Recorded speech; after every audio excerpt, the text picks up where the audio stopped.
السلام علیکم ورحمۃ اللہ وبرکاتہ۔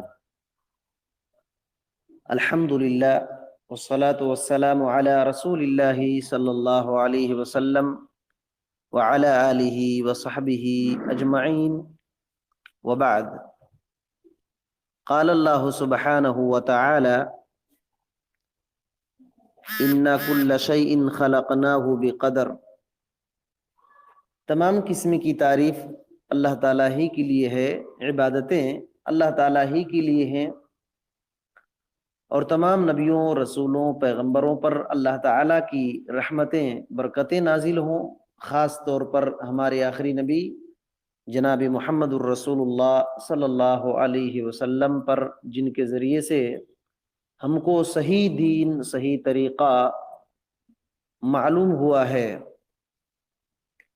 میرے بھائی اور بزرگوں، دوستو، ہم سبھی کو معلوم ہے کہ ہم لوگ امام احمد بن حنبل رحمۃ اللہ علیہ کی کتاب اصول السنہ پڑھ رہے ہیں، اور گزشتہ درس میں کئی باتیں بہت اہم آئی تھیں۔ وہ باتیں ذہن میں رکھیں کہ لازمی سنتوں میں سے، جن سنتوں میں سے کسی ایک کو بھی چھوڑ دینے سے آدمی اہل سنت والجماعت سے نکل جاتا ہے، انہی چیزوں میں سے ایک بات تقدیر پر ایمان لانا ہے، چاہے خیر ہو یا شر ہو، خیر و شر ہر تقدیر پر ایمان رکھنا ہے۔ اور تقدیر کے بارے میں جو حدیثیں آئی ہوئی ہیں نبی کریم صلی اللہ علیہ وسلم سے، ان کی تصدیق کرنے کی ضرورت ہے، یعنی سچ سمجھنے کی ضرورت ہے، اور ان احادیث پر ایمان رکھنا ہے۔ یہ نہیں کہا جائے گا کہ کیوں، کیسے، بس اتنا کام کرنا ہے کہ ایمان رکھنا ہے اور تصدیق کرنا ہے۔ اس کی شرح میں کئی باتیں شیخ ربیع بن ہادی المدخلی حفظہ اللہ کی ہم لوگ سن رہے تھے۔ بات یہاں ختم ہوئی تھی کہ شیخ الاسلام امام ابن تیمیہ رحمۃ اللہ علیہ نے تقدیر کے کچھ درجات ذکر فرمائے ہیں، تقدیر کے کچھ درجات ذکر فرمائے ہیں۔ دیکھیے، آج کا جو درس ہوگا، اس کو بہترین سے اگر سمجھ لیں گے تو بہت سارے سوالات، بہت سارے شکوک شبہات آپ کے ختم ہو جائیں گے۔ مثال کے طور پر بہت سارے لوگ یہ سوال یہ آتا ہے کہ اللہ رب العالمین نے اس کو گنہگار کیوں بنا دیا، کسی کو مجرم کیوں بنا دیا، وغیرہ وغیرہ۔ یہ سب سوال انشاءاللہ ختم ہو جائیں گے اگر آج کے درس میں آپ کو باتیں سمجھ میں آ گئی تو شیخ ربیع بن ہادی المدخلی حفظہ اللہ نے امام ابن تیمیہ رحمۃ اللہ علیہ کے حوالے سے ذکر فرمایا ہے کہ تقدیر کے چند درجات ہیں۔ پہلا درجہ فرماتے ہیں کہ پہلا درجہ میں اللہ رب العالمین کے وہ علم ہے، اللہ تعالیٰ کا علم، جو علم تمام چیزوں کو گھیرے ہوا ہے۔ پہلا درجہ اللہ رب العالمین کا علم، جو علم تمام چیزوں کو اللہ رب العالمین گھیرے ہوا ہے، اور اللہ رب العالمین اپنے ازلی اور قدیم علم سے ہر چیز، جو مخلوقات میں ہر چیز کو جانتا ہے، چاہے چھوٹی چیز ہو، بڑی چیز ہو، باریک ہو یا ظاہر ہو، ہر ایک مخلوق میں سے ہر ایک چیزوں کے بارے میں اللہ تعالیٰ کو علم ہے۔ یہ تقدیر کے پہلے درجے میں داخل ہے، اللہ تعالیٰ کا علم۔ یہاں ایک بات یاد رکھیے کہ امام ابن تیمیہ رحمۃ اللہ علیہ نے 2 درجے بیان کیے ہیں، اور دوسری تفصیلی کتابوں میں آپ کو ملے گی کہ 4 مرتبے ہیں۔ امام ابن تیمیہ رحمۃ اللہ علیہ نے تقدیر کے 2 درجے بیان کیے ہیں۔ پہلے درجے میں علم اور کتابت ہے، اور دوسرے درجے میں اللہ تعالیٰ کی مشیت اور تخلیق ہے، پیدا کرنا۔ تو ٹوٹل تقدیر کے جو مرتبے ہیں وہ 4 ہیں، درجات 2 ہیں اور مرتبے 4 ہیں۔ درجہ اور مرتبہ دونوں الگ الگ چیز ہے۔ تو 4 مرتبے ہیں، جب تک ان 4 مرتبوں پر کوئی آدمی ایمان نہیں لاتا تو تقدیر پر ایمان مکمل نہیں ہوگا۔ ایک علم، دوسرا کتابت یعنی اللہ تعالیٰ نے لکھ دیا ہے، تیسرا مشیت، اور چوتھا تخلیق، اللہ رب العالمین نے ہر چیز کو لکھ دیا ہے۔ تو یہ 4 مرتبے ہیں۔ تو امام ابن تیمیہ رحمۃ اللہ علیہ نے 2 درجہ میں ذکر کیا ہے۔ تو پہلے درجے میں علم اور کتابت یہ دونوں داخل ہے۔ تو اتنی بات یاد رکھیے کہ اللہ تعالی کا علم ازلی ہے، ابدی ہے، اپنے علم سے تمام مخلوقات کے بارے میں اللہ تعالیٰ جانتا ہے۔ ثم سجل ذلك فی کتاب محفوظ، پھر اللہ رب العالمین نے جو کچھ بھی مخلوق کے بارے میں جانتا ہے سب کچھ لکھ دیا ہے لوح محفوظ میں۔ لوح محفوظ میں سب کچھ لکھ دیا ہے۔ رسول اکرم صلی اللہ علیہ وسلم کی حدیث پیش کرتے ہیں جو صحیح مسلم کے اندر ہے۔ اللہ کے نبی صلی اللہ علیہ وسلم نے فرمایا قدر اللہ مقادیر کل شیء، مقادیر کل شیء قبل ان یخلق السماوات والارض ب50 الف سنہ، کہ اللہ تعالی نے ہر چیز کی تقدیر کو آسمان اور زمین کے پیدا کرنے سے 50,000 سال پہلے لکھ دیا ہے۔ 50,000 سال پہلے لکھ دیا ہے۔ کوئی بھی چیز ہو، ہر چیز کی تقدیر کو اللہ تعالیٰ نے زمین اور آسمان بنانے سے 50,000 سال پہلے لکھ دیا ہے۔ تو یہ تقدیر کے پہلے درجے میں 2 مرتبے ہو گئے، 2 چیزیں ہو گئے۔ ایک تو اللہ تعالیٰ کو علم ہے ہر چیز کے بارے میں، اور جو اللہ رب العالمین مخلوق کے بارے میں جانتا ہے اس کو لوح محفوظ میں لکھ دیا ہے، اس کو لوح محفوظ میں لکھ دیا ہے۔ نبی کریم صلی اللہ علیہ وسلم کی اور ایک حدیث ہے سنن ابی داؤد کے اندر، حدیث نمبر 4700 کے اندر سنن ابی داؤد میں یہ روایت موجود ہے۔ نبی کریم صلی اللہ علیہ وسلم نے فرمایا اول ما خلق اللہ القلم فقال له اکتب، اللہ تعالیٰ نے سب سے پہلی چیز جو پیدا کیا وہ قلم ہے۔ پیدا کرنے کے بعد اللہ تعالیٰ نے قلم سے کہا کہ اکتب، لکھ ڈالو۔ تو قلم نے کہا کہ کیا لکھوں؟ تو اللہ تعالیٰ نے کہا کہ قیامت کے قائم ہونے تک جتنی بھی چیزیں ہونے والی ہے سب کے سب لکھ دو، سب کے سب لکھ دو۔ تو اس میں اس حدیث کے اندر جو بیان کرنے کا مقصد ہے وہ یہ ہے کہ اللہ تعالیٰ نے تقدیر، لوگوں کے، مخلوقات کے سب کی تقدیروں کو لکھ چکا ہے۔ تو شیخ ربیع بن ہادی المدخلی حفظہ اللہ فرماتے ہیں فَكَتَبَ اللَّهُ تَبَارَكَ وَتَعَالَى كُلَّ الْمَعْلُومَاتِ الَّتِي عَلِمَهَا بِعِلْمِهِ الشَّامِلِ الْمُحِيطِ فِي اللَّوْحِ الْمَحْفُوظ، کہتے ہیں کہ اللہ تبارک و تعالی نے جو بھی چیز ہے، جو بھی معلومات ہے، جن معلومات کو اپنے علم سے جانا ہے، اللہ رب العالمین نے اپنے علم سے جو کچھ بھی معلومات مخلوق کے بارے میں جانا ہے سب کو لوح محفوظ میں لکھ دیا ہے۔ تو یہاں دیکھیے پہلا مرتبہ علم ہے، اسی وجہ سے جو آدمی تقدیر پر ایمان لاتا ہے تو اس کو ٹینشن ختم ہو جاتا ہے۔ مثال کے طور پر اس بات کو سمجھیے، بہت سارے بندے سمجھتے ہیں کہ مجھ کو بخار کیوں آیا، اللہ تعالیٰ نے ایسا کیوں کیا۔ اتنی بات یاد رکھیے کہ اللہ رب العالمین ہمارے بارے میں پہلے سے جانتا ہے کہ اس کو کیا ہوگا، کس دن اور کس حادثہ میں کیا ہوگا۔ اللہ رب العالمین نے اس علم کو، اب ہمارے بارے میں جو جانتا ہے اس کو لوح محفوظ میں لکھ دیا ہے، اور جو لکھ دیا ہے لوح محفوظ میں جب چاہے گا تب اس کو اس آدمی کے لیے پیدا کر دے گا، اس چیز کو پیدا کر دے گا۔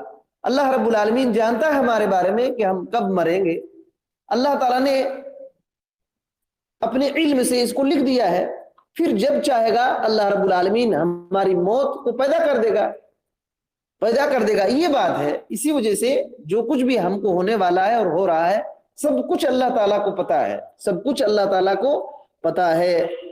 اور علم کے بارے میں قرآن مجید میں اللہ تعالیٰ نے کیا فرمایا؟ سورہ الانعام کی آیت نمبر 50 پر 9 میں وَعِندَهُ مَفَاتِحُ الْغَيْبِ لَا يَعْلَمُهَا إِلَّا هُوَ وَيَعْلَمُ مَا فِي الْبَرِّ وَالْبَحْرِ وَمَا تَسْقُطُ مِنْ وَرَقَةٍ إِلَّا يَعْلَمُهَا وَلَا حَبَّةٍ فِي ظُلُمَاتِ الْأَرْضِ وَلَا رَطْبٍ وَلَا يَابِسٍ إِلَّا فِي كِتَابٍ مُبِينٍ۔ اللہ تعالیٰ نے فرمایا کہ اور اللہ ہی کے پاس غیب کی چابیاں ہیں، کنجیاں ہیں، اللہ کے سوا کوئی نہیں جانتا، اللہ تعالیٰ کے سوا غیب کی ان باتوں کو کوئی نہیں جانتا۔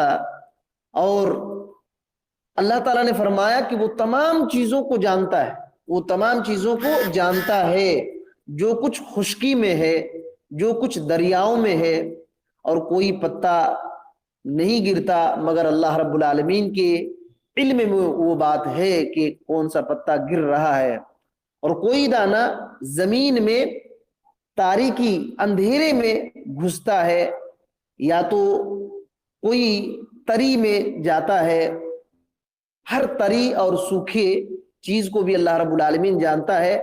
یہ سب کے سب کہاں ہے؟ الا فی کتاب مبین، اللہ رب العالمین نے یہ سب کے سب کتاب مبین میں ہے، اس کو لکھ دیا ہے۔ اللہ رب العالمین ساری چیزوں کے بارے میں جانتا ہے اور پھر اس کو محفوظ بھی کر دیا ہے۔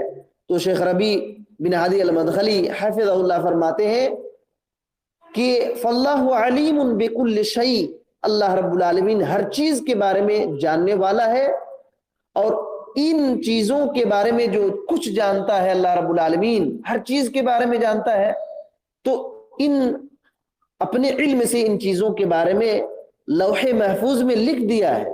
تو پہلے درجے میں دو باتیں آ گئی، اللہ تعالیٰ علم اللہ تعالیٰ کو ہے، جانتا ہے، اور سب کچھ ہر چیز کے بارے میں لکھ دیا ہے۔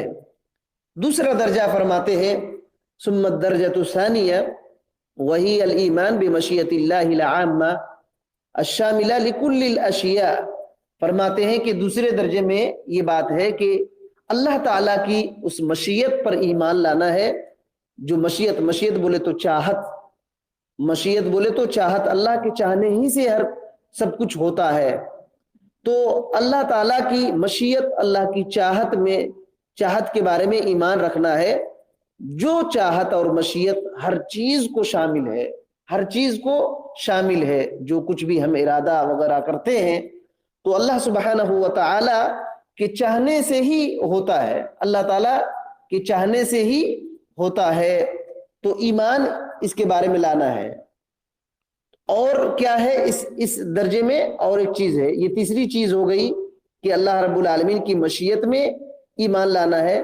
والایمان بقدرته التي يخلق بها كل الاشیاء، اور اللہ رب العالمین کی اس قدرت پر ایمان لانا ہے جس قدرت سے اللہ رب العالمین ہر چیز کو پیدا کرتا ہے۔ تو دوسرے درجے میں دو چیز ہیں، ایک تو یہ ہے کہ اللہ کی مشیت پر ایمان لانا، اور اللہ کی قدرت پر ایمان لانا، اللہ کی قدرت پر ایمان لانا۔ فرماتے ہیں کہ کوئی بھی معدوم چیز، معدوم بولے تو جس کا وجود ہوا ہی نہیں ہے، جس کا وجود نہیں ہوا ہے، معدوم چیز اس کو کہتے ہیں، اور اس کے مقابلے میں موجود، ہم لوگ دیکھیے، ہم لوگ موجود ہیں، ہماری پیدائش ہو چکی ہے، اور وہ چیزیں جن کا وجود نہیں ہے، ابھی جو دنیا میں آئی نہیں ہے، تو اس کو معدوم کہتے ہیں۔ تو چاہے معدوم ہو، کوئی چیز پیدا ابھی ہوئی ہے یا پیدا ہو چکی ہے، پہلے پیدا ہوئی ہے یا تو پیدا ہونے والی ہے، چھوٹی ہے یا بڑی ہے، چاہے بات ہو یا تو عمل ہو، حرکت ہو یا تو سکون ہو، یہ تمام کی تمام چیزیں جو ہوتی ہیں بغیر اللہ کی مشیت کے، ان کا ہونا ناممکن ہے، ان کا نہ ہونا ناممکن ہے۔ تو اللہ رب العالمین کی مشیت اور چاہت ہی سے کسی چیز کا وجود ہے، اور کوئی بات کر رہا ہے یا کوئی کام کر رہا ہے تو اللہ رب العالمین کی مشیت سے ہوتا ہے۔ یہ سب ساری باتیں، تو مخلوق جو دکھائی دے رہی ہے، تمام کی تمام مخلوق چاہے پہلے پیدا ہو چکی ہیں یا پیدا ہونے والی ہے، یہ جو پیدا ہوں گی اس میں اللہ تعالیٰ کی قدرت ہے۔ اللہ تعالیٰ سب چیز کے بارے میں جانتا ہے، اس کے بارے میں لکھ دیا ہے، جب چاہے گا جس چیز کو پیدا کرنے کے لیے تو اپنی قدرت سے پیدا کرے گا. یہ پورے 4 چیزوں کا نام تقدیر ہے. اسی پر ایمان لانا پڑے گا. مجھ کو یہ امید ہے کہ آپ لوگوں کی یہ بات سمجھ میں آ رہی ہے. یاد رکھیے ان 4 باتوں پر کوئی ایمان نہیں لاتا ہے تو اس نے تقدیر پر ایمان ہی نہیں لایا. پہلی بات ہم کو اس بات پر ایمان لانا ہے کہ جو کچھ بھی حادثے ہو رہے ہیں ہمارے ساتھ یا دوسری پوری کائنات میں جو کچھ بھی ہو رہا ہے ان سب چیزوں کے بارے میں اللہ کو علم ہے اور اللہ تعالیٰ نے پہلے ہی لکھ دیا تھا.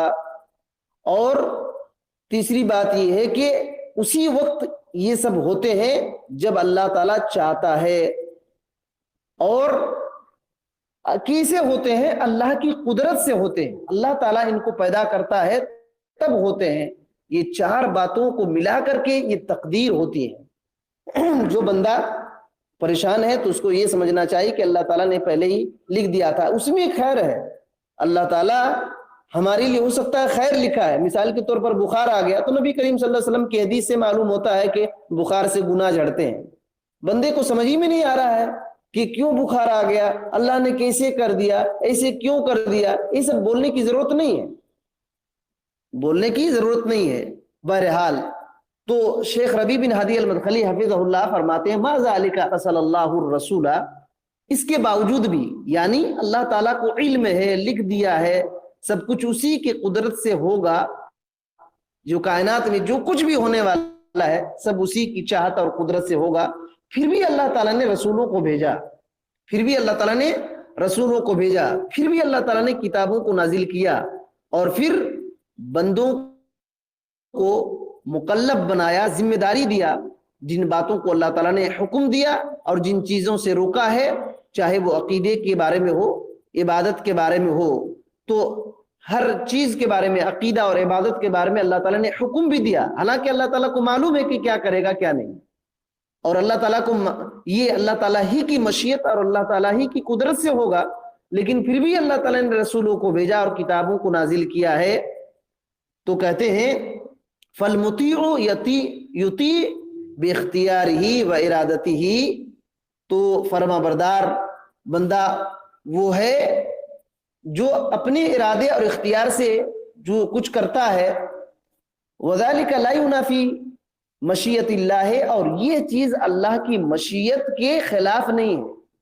اگر کوئی بندہ یہ کرے کہ اللہ تعالیٰ نے سب کچھ لکھ دیا ہے تو پھر بندہ کوئی کام کر رہا ہے تو اس میں بندے کی کیا غلطی ہے؟ اللہ تعالیٰ نے تو لکھ دیا, اللہ کی چاہت سے کر رہا ہے. تو کہتے ہیں شیخ ربیع بن ہادی المدخلی کہ اللہ کی چاہت اور بندہ جو عمل کر رہا ہے دونوں میں کوئی ٹکراؤ ہی نہیں ہے, دونوں میں کوئی ٹکراؤ نہیں ہے. اللہ تعالیٰ کی قدرت اور مشیت ہی سے کر رہا ہے, دونوں میں ٹکراؤ نہیں ہے. بندہ سمجھ میں نہیں آ رہا, بندے کو بات سمجھ میں نہیں آ رہی. اسی وجہ سے میں نے بخار کی مثال دیا کہ کون آدمی بخار کو اچھا سمجھے گا؟ ہر کوئی سمجھتا ہے کہ بخار نہ ہے, لیکن رسول اللہ صلی اللہ علیہ وسلم کیا فرماتے ہیں کہ بخار سے گناہ جھڑتے ہیں. تو اللہ رب العالمین ہمارے گناہ کو جھڑنا چاہتا ہے, لیکن ہم کو یہ بات سمجھ میں نہیں آ رہی ہے کہ بخار کیوں آ جا رہا ہے. تو اس طریقے سے دونوں میں ٹکراؤ نہیں ہے, دونوں میں کوئی ٹکراؤ نہیں ہے. تو فرماتے ہیں فمن اطاع وسلک سبیل الرسل الکرام فجزاؤہ الجنہ, جو آدمی رسولوں کے راستے پر چلے گا, ان کی اطاعت کرے گا تو اس کا بدلہ جنت ہے. ومن عصى الرسل وكذبهم وخالفهم حُوسِبَ على ذلك وجزي على مقدار انحرافه, جو آدمی رسولوں کی نافرمانی کرے گا, ان کو جھٹلائے گا اور ان کی مخالفت کرے گا تو اللہ رب العالمین اس کو حساب کتاب لے گا اور اس کی گمراہی کے بقدر, جتنا گمراہ ہوا اسی کے بقدر اللہ رب العالمین اس کو بدلہ بھی دے گا. اگر ایمان لایا ہے اس کے بعد مخالفت کر رہا ہے تو, لیکن ان کان کافرا فالنار خالدا مخلدا فیہا, لیکن اگر کفر کیا, ایسی غلطی کیا جو کفر تک پہنچاتی ہے تو ہمیشہ کے لیے جہنمی, تو ہمیشہ کے لیے وہ جہنمی ہے. اگر کفر کیا تو ہمیشہ کے لیے جہنمی ہے. اگر ایمان لانے کے بعد کوئی گناہ کر رہا ہے تو اس کی غلطی کے حساب سے اللہ رب العالمین